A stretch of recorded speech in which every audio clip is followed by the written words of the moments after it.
When we talk of democracy, we mean true representation, and the parliament is the place, and therefore the people must be informed. A program that brings to you expert clarifications and teachings of parliamentary concepts and procedures. Welcome to this program. Thank you very much. On Parliamentary Guide, we'll teach, we explain, we clarify parliamentary concepts and terms.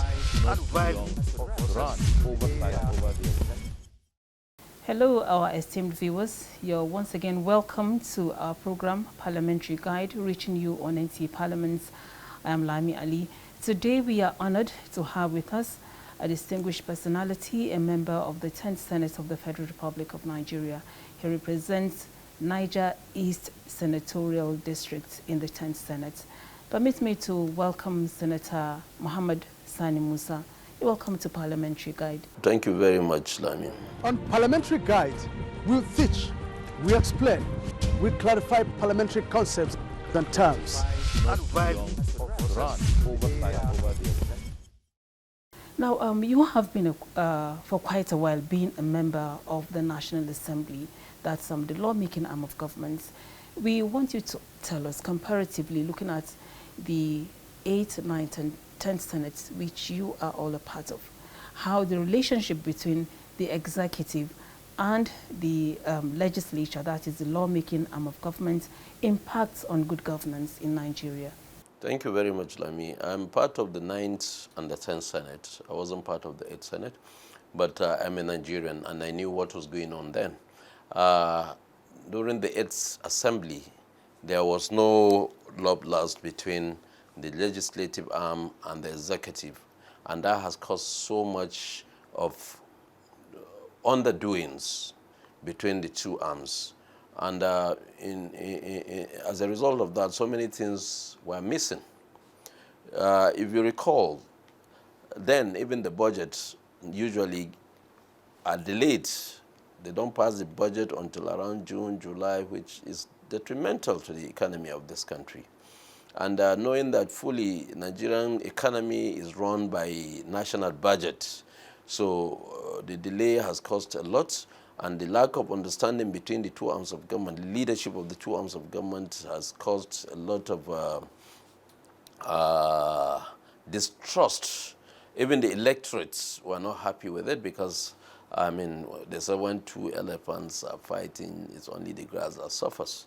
And then Nigerians have seen that, in fact, at that period, a lot of Nigerians have commented for the lack of understanding between the legislative arm and the executive, and it has affected governance as much as we know it then.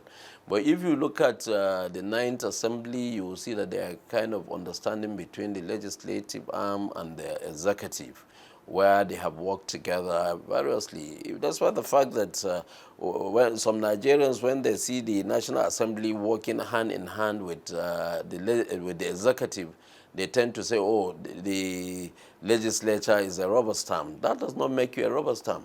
Where there are cohesion, we are also, as legislators, we are members of our political party with an agenda, with a manifesto. The president belongs to a political party. He comes in with a manifesto, but as a president, is a president for all. And as such, he needs all the support, not only from the legislative arm, but all other arms of government need to support the president in order for him to be able to succeed. So there cannot be rivalry between executive and the legislature, and you believe that the country can move on smoothly. No. So with what happened in the 9th Assembly, you will see that some of the bills that have been pending in the National Assembly for decades, almost 2 decades, like the Petroleum Industry Bill, now Petroleum Industry Act, was passed. That has become like a nightmare to the previous assemblies. But because of the understanding between the executive and the legislative arm, we were able to pass that bill. You also look at the Electoral Act, the way the amendment was done to the Electoral Act was something that everyone will appreciate. You look at the finance bills that were coming, the money bills that were coming, how we happened to pass them. And that has translated to a lot of development in this country, a lot of economic growth in this country. So I believe that when the two arms of government come together, or the whole three arms of government come together, we are not competing with each other. We are complementing each other's based on our constitutional roles that each has to play. So the relationship between executive and legislature, especially in the 10th Assembly, today is something that has given us a very, a perspective that, yes, we all intend to move on and achieve our roles as elected representatives of Nigerians. Look at what happened in the 10th Assembly as well. When I'm talking about budget were not passed until June, July. It's not good for the country. So at 9th Assembly, because of the cohesion, because of the good relationship that existed, budget cycle was changed from the usual delayed period to the right time, as at when due, those budgets were being passed. And I believe that is good for the country.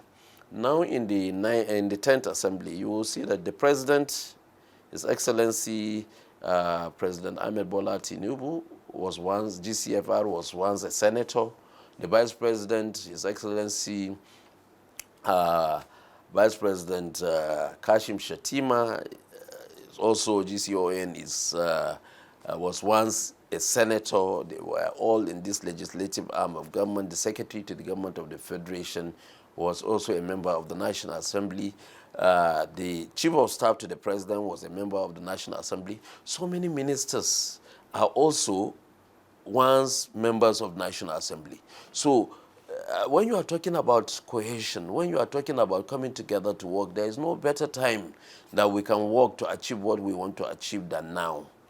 So the relationship, I think I'm one of those people that will call for concretization of this relationship so that Nigerians will benefit out of it. All right. I like it that you mentioned that most of those in the present administration at leadership positions are people that were members of the National Assembly, so they know where the shoe pinches as far as the issues or the challenges of the lawmaking arm of government is concerned. I would like to take you up on this. Looking at our experience in the past, you discover that the National Assembly is in charge of appropriating the monies, and then an oversight. Yes, an oversight. Then the agencies, when you look at the laws establishing such agencies, sometimes the National Assembly, again, aside its function of oversight and appropriating money, has to also push these agencies to carry out their mandates. Are we going to see a change in such narrative? Yes, there will be a change. And the reason why I said there will be a change, Mr. President, at just the recently concluded retreats, ministerial retreat, he emphasized that anyone that will not perform, he will kick him out of his administration. And that is a welcome development for this country. We need a decisive leader, and I'm sure we've gotten one in the President Asiwaju, President Ahmed Bola Tinubu. Some of the laxity we are witnessing, especially by heads of MDS, is because they feel they can do anything and get away with it. The days of doing that, I think, is over now. And the President have read his riot acts at the closing of the retreats, and I believe that every head of agency knows what he should do. And we here at the National Assembly will not stop at not doing the right thing, that is oversighting these agencies. Once money is appropriated, and it's supposed to be, once any money is appropriated, any budget is done, it has become a law. And whoever breaches a law, there's consequences. So we will try as much as possible to apply those consequences as stipulated by the law. And we will not relent until we see that we're able to achieve what those laws were set to achieve. Now, let's look at the medium-term expenditure framework and fiscal strategy paper, which has now become a tradition between the executive and legislative arm of government. the layman out there does not understand what that means. So we would like you to talk us through what medium-term expenditure framework and fiscal strategy paper is all about. Medium-term expenditure framework is like you. Let me come as a common layman, as you said. In your house now, you know how much you are earning as salary, and you know how much November salary is going to be. Maybe December salary, there might be some bonuses somewhere.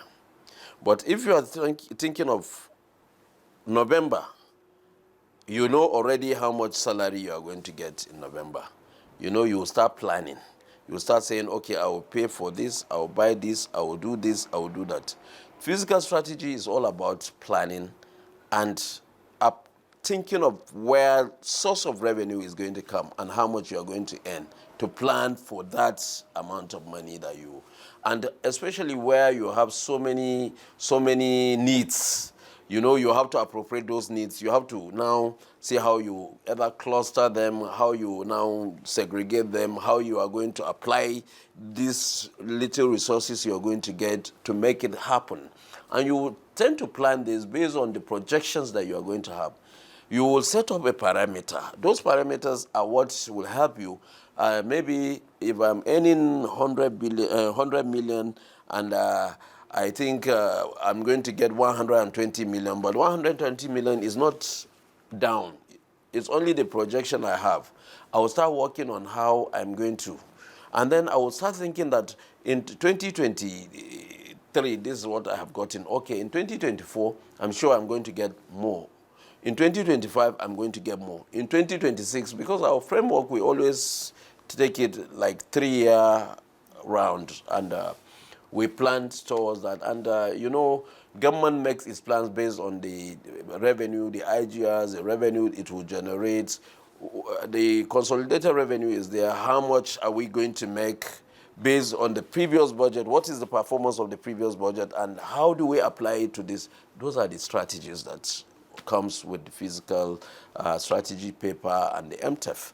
So it's already committed to the committee, and we are working, and we are going to call all the MDAs, both those that are generating revenue and those that also were appropriated money and they gave out contracts. If you expend it, I mean, you use those revenue, especially the capital side of those expenditures, if you have spent them, maybe you've given out contracts. Have you also received the 1% stamp duty of those contracts and remitted it back to government? Have you also remitted the withholding taxes that the FIRS should have? Have you also remitted the VAT that FIRS and all the state agencies' internal revenues should have? All those things are part of this MTEP and the FSP that has been committed to the committee, and we have started working on it, and I believe that within a short period of time we'll be able to lay it before the National Assembly to seek for its approval. It is only until when it is approved that we take it back to the executive, and the executive will be able to bring the budget. Because as at now, the executive only make assumptions and projections.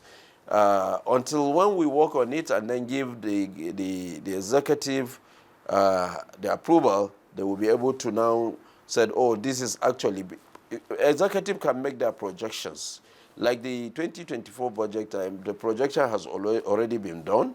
The Federal Executive Council have already approved it. Now is for us to now present the fiscal responsibility, to present the medium-term expenditure framework as approved by the National Assembly to see, are we going to increase, are we going to decrease, what are we going to do? It depends on what the outcome of our work will give. That is after the meeting with the various MDAs. With the various MDAs. Yes, we will have an interactive session with the various MDAs.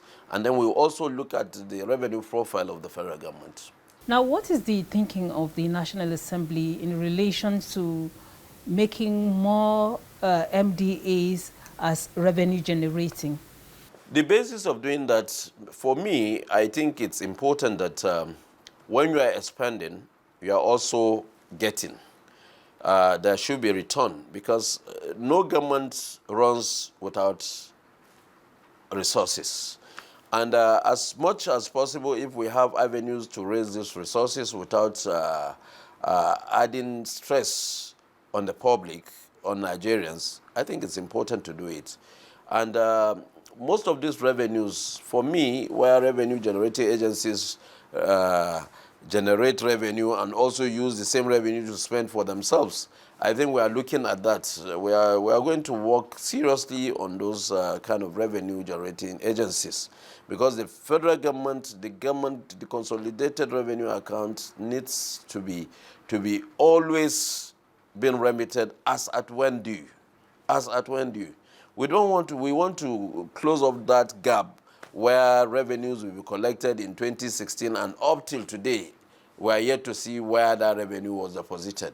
So with this, after working on the MTEP and the interactive sessions that we'll be having, it will lead us to an investigative session as well, because we will be able to find a lot of lapses during this interactive session, and we'll call all those agencies.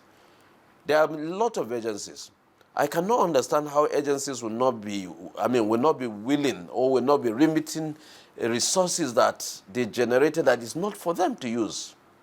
When we are talking about 1% stamp duty, it's supposed to be remitted.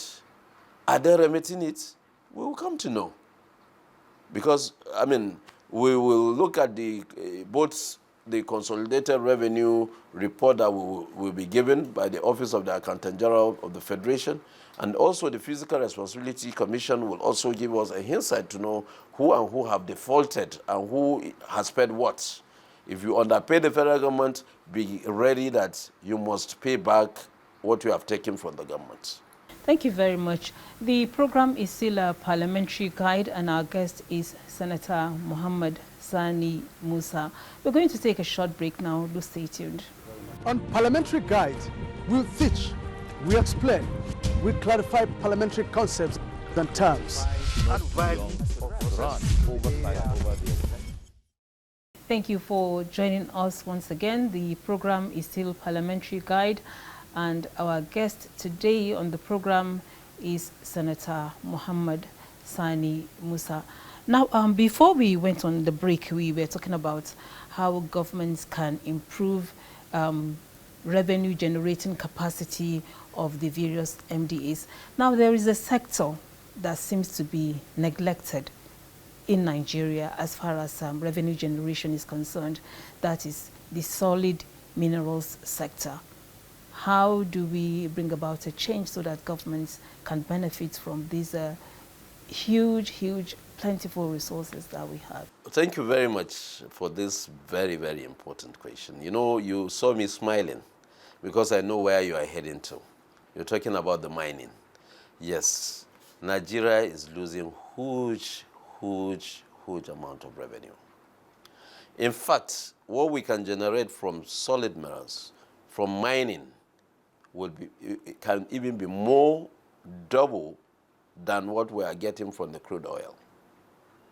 We have made ourselves look as if we are just a monolithic economy, which is not good for this country. Mining is one area that if we harness it seriously and make it work, it will turn around the economy of this country and make us one of the advanced economies. Ask me how we do it, which you have already asked. First and foremost, what the Minister of Solid Minerals need to do is to take first the statistics of existing illegal mining sites. When he takes the statistics of all these mining sites, why we call it illegal, because most of them are not recorded. Most of them are not known to the system, but they harness those places, they explore those places, those sites, get away the resources, take the resources out of this country without any adequate data, no statistics with them. So when he takes the statistics and be able to know the data of all the sites we have, then the next, look at the licenses that were given. Make sure that these licenses are appropriated to people that are willing and wanting to come to explore these resources. And once those statistics are taken, there is no way we will start mining without getting adequate funding. I can recall, I'm sure the government has what it calls the solid minerals funds. If that fund is not there, we must create a fund that will support the mining industry in Nigeria. We have almost everything abundantly in commercial quantity. When you are talking of gold, you are talking of lithium, you are talking of barite, even uranium. We have it in this country. We can harness it. And then we will look at also the legislation based on what the Constitution defines. They are like mining, I think it's in the exclusive list. Can we work towards seeing how there can be a goal situation and make it part of the concurrent? Because if we do that, it is easier for the subnational to control, especially the artisan miners. It's not all artisan miners that are illegal miners. Most of them have their licenses, but because of lack of the proper coordination, we are losing revenue from that sector. And this comes to also the informal sector of our economy. And that is why it is important that we should be able to get everyone registered in Nigeria. Every Nigerian should have the national identification number. That will support even the mining industry. And it will give us the antidote that will create the path whereby we'll start harnessing revenue from that sector. And then with the support of government, given the right environment in terms of resources, if we are going to either medium scale exploration, we still need the machinery. The bank, the infrastructural bank, or the leasing company of Nigeria that the Vice President have just launched must come to the aid of the mining sector in this country.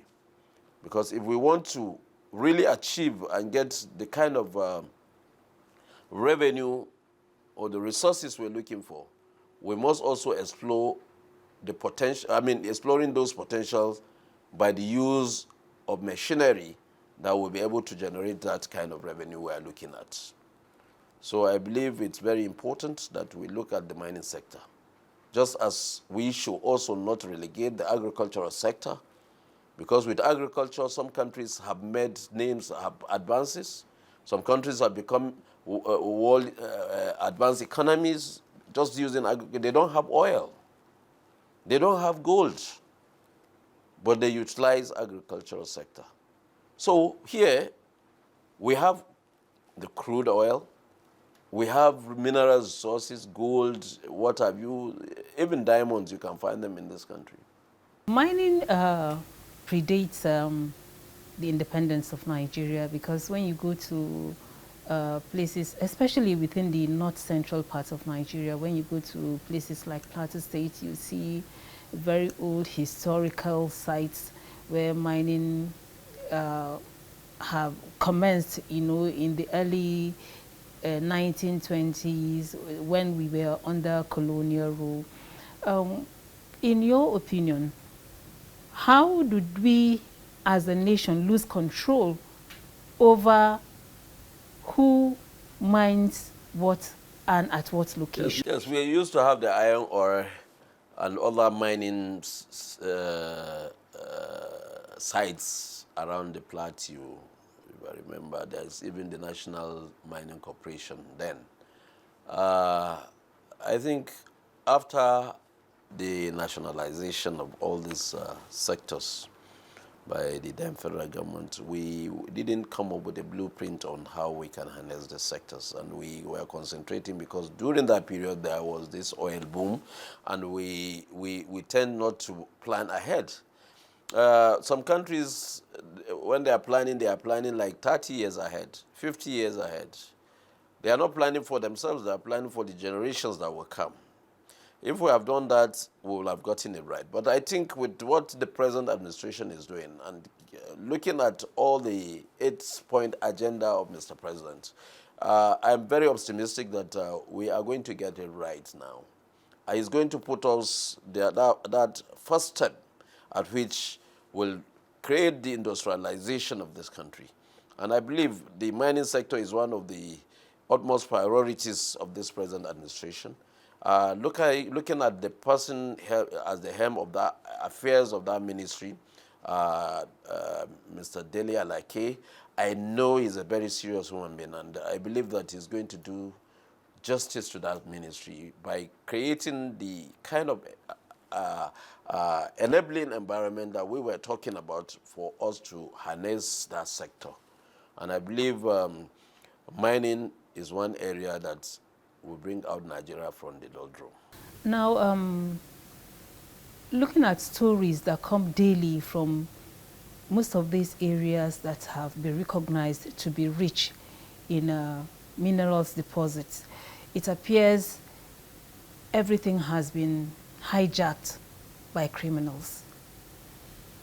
How would you suggest the executive arm of government go about restoring sanity to this area so that there will be peace and there will be prosperity? I have said something earlier. I said there's nothing that we need to do than take the right statistics of the so-called artisan miners or illegal miners that's on one side. There are people that are mining today, they don't know anything about license. There are people that are doing it with the small licenses they have. So by the time we have full statistics of them, they get a data of them, then now you start to control. And you know where each acreage is, who is allocated what. And that is why I said it will be very difficult for the federal government to continue to manage that situation. We must bring the subnational governments into it. Because there are some remote places with the resources that we cannot, whatever you think the federal government will do to reach out to those places will be a bit difficult. So when you are talking about how we will work to harness this in, is getting the right data, bringing resources, to be able to put resources down, and allow these parties that are into the sector to be able to take advantage of these resources to acquire more equipment, more machinery, so that we'll be in that batch, in that area. You look at the Central Republic, what do you call it? Central Democratic Republic, DRC. Congo DRC. If you look at DRC, Democratic Republic of Congo, for many years, they've been battling with illegalities. Like today, miners, banditry have taken the forefront. Let me be honest with you, the bandits today are like the security protectors. They are the people protecting those miners that don't want the government to harness the revenue from them. And that must be checked. Why is it that there is no banditry where there is no mining? I have 9 local governments. Out of 9 local governments, we are sure that 5 local governments have a lot of resources, gold and everything that you can just dig to your knee and you get them. Why is it there is banditry in those areas? And those other local governments there is no explorations there, we don't have this issue. I have tried to raise this issue on the floor of the National Assembly as a motion that I brought. But I know it's not going to be easy, but we must do it. We must take control of the mining sector. The first thing to do, even the artisans, the miners, the people working at the field, that's the labor, those providing the labor, those holding the licenses, we must have statistics, we must have data, and we must know who is there and who is where. Not until these things are done. And then Federal Minister of Solid Minerals have a lot to do, especially the what do you call it, geophysical or what have you. Yes, they need to give us accurate reports. Accurate reports. If not, what is happening in the oil industry can still happen in the mining industry.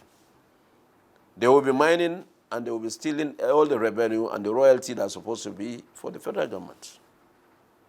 So we need to check that.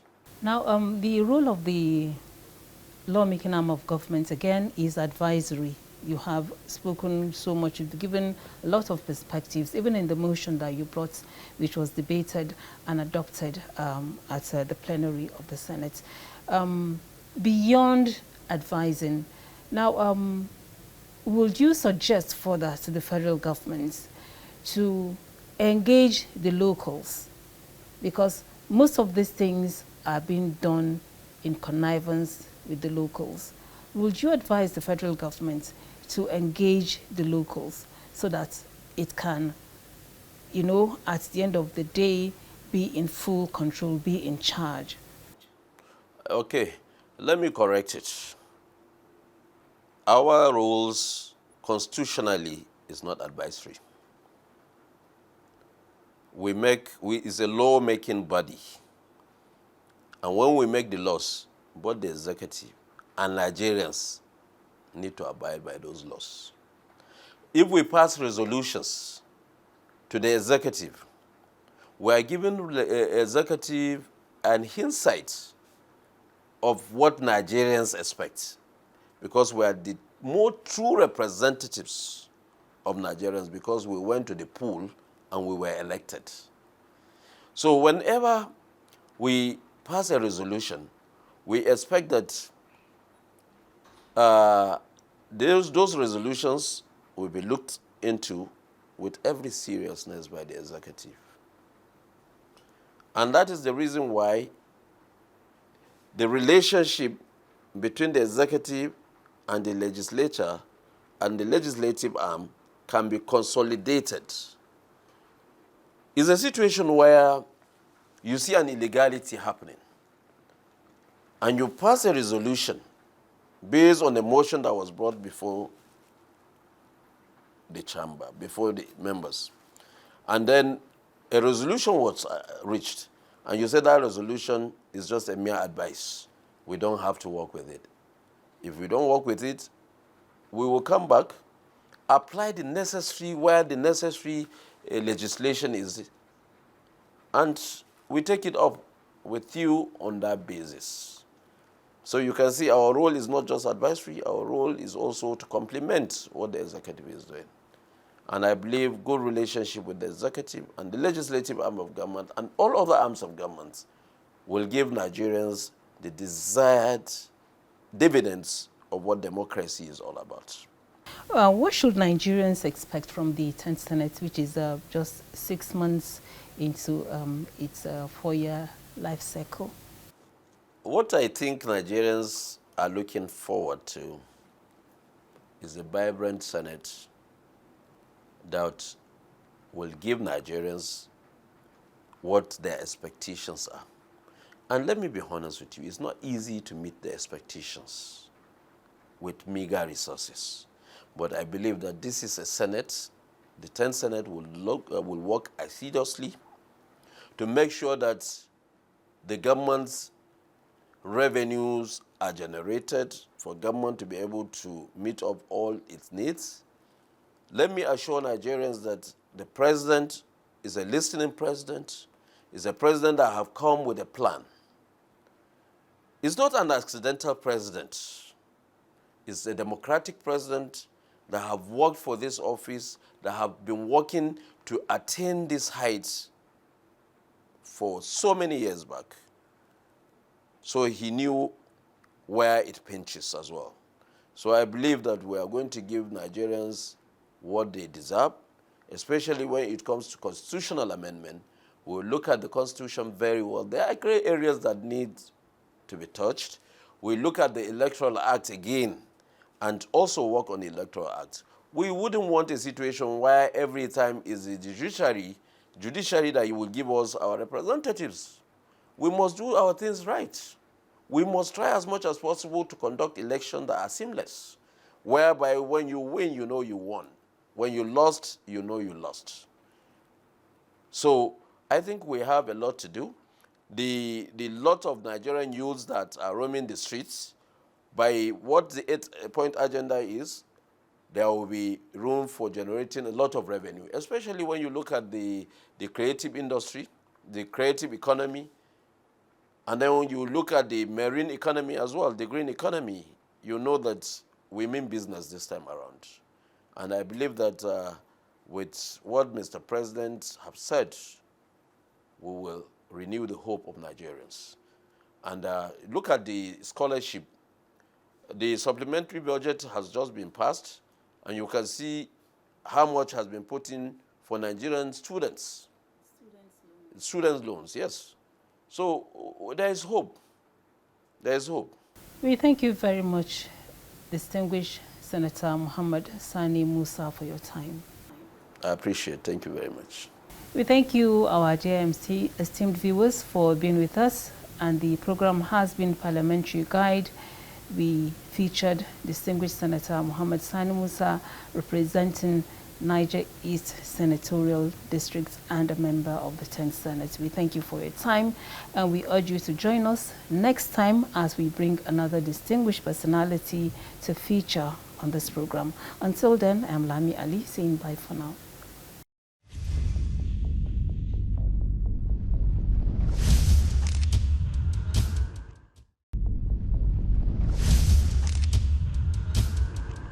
On Parliamentary Guide, we teach, we explain, we clarify parliamentary concepts and terms. Advice of run oversight over there.